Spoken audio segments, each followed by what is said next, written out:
திமுக தொடர்புடையவர்களும் மது ஆலைகளை நடத்துறாங்கன்றதுதான் எதிர்க்கட்சிகள் மொத்த பேரும் குற்றம் சாட்டுறாங்க. திமுக தொடர்புல அல்லது திமுகவில் இருக்கிறவங்களும் மது விற்பனையில இருக்கிறாங்க. அப்ப எப்படி அவங்க செய்வாங்க அப்படிங்கிற அந்த இதை முன் வைக்கிறாங்க. அதை எப்படி பாக்குறது? அவர்கள் யாரும் இருப்பதாக சொல்வது கற்பனை. அப்படியே சொல்வது கற்பனை உண்மையானால் திமுக ஆட்சி வந்தவுடன் அவைகளெல்லாம் ஒழிக்கப்படும். தெளிவாக தலைவர் கலைஞர் அவர்கள் இந்த மதுவிலக்கு கொள்கையை நாங்கள் அமல்படுத்துவோம் என்று அறிவித்த உடனேயே திராவிட முன்னேற்ற கழகத்தில் இருக்கக்கூடியவர்கள், மது ஆலைகளை நடத்தக்கூடியவர்கள் அல்லது அவர்கள் உறவினர் நடத்தினா கூட இதை நிச்சயமாக நாங்கள் மூடிவிடுவோம் என்று அவர்கள் தெளிவாக சொல்லியிருக்காங்க. நாங்க மூட மாட்டோம், மற்ற மாநிலங்களுக்கு அனுப்புவோம் அப்படிங்கறது கூட சொல்லாம நாங்க இதை மூடிவிடுவோம் என்று தெளிவாக அவர்கள் அறிவித்திருக்கிறாங்க. கடைகளை மூடுங்கள். தமிழ்நாட்டில் இருக்கக்கூடிய அத்தனை குடும்பங்களும் அழிந்து கொண்டிருக்கிறது, வாழ முடியவில்லை.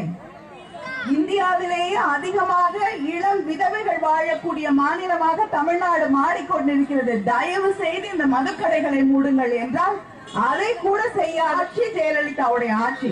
அதான் தலைவர் கலைஞர் அவர்கள் தெரிவித்தார்கள், திமுக ஆட்சிக்கு வரும் பொழுது நான் முதல்வராக போகுது, நான் மதுக்கடைகளை மூடுகிறேன், தமிழ்நாட்டில் இருந்து மதுவை ஒழிப்பேன் என்று அறிவித்த தலைவர் கலைஞர் அவர்கள். தலைவர் கலைஞர் அவர்கள் தன்னுடைய தேர்தல் அறிக்கையில முதல் அறிவிப்பாக, முதல் உறுதிமொழியாக திமுக ஆட்சிக்கு வந்தவுடன் முதல் உத்தரவு மதுவிலக்கு சட்டம் கொண்டு வர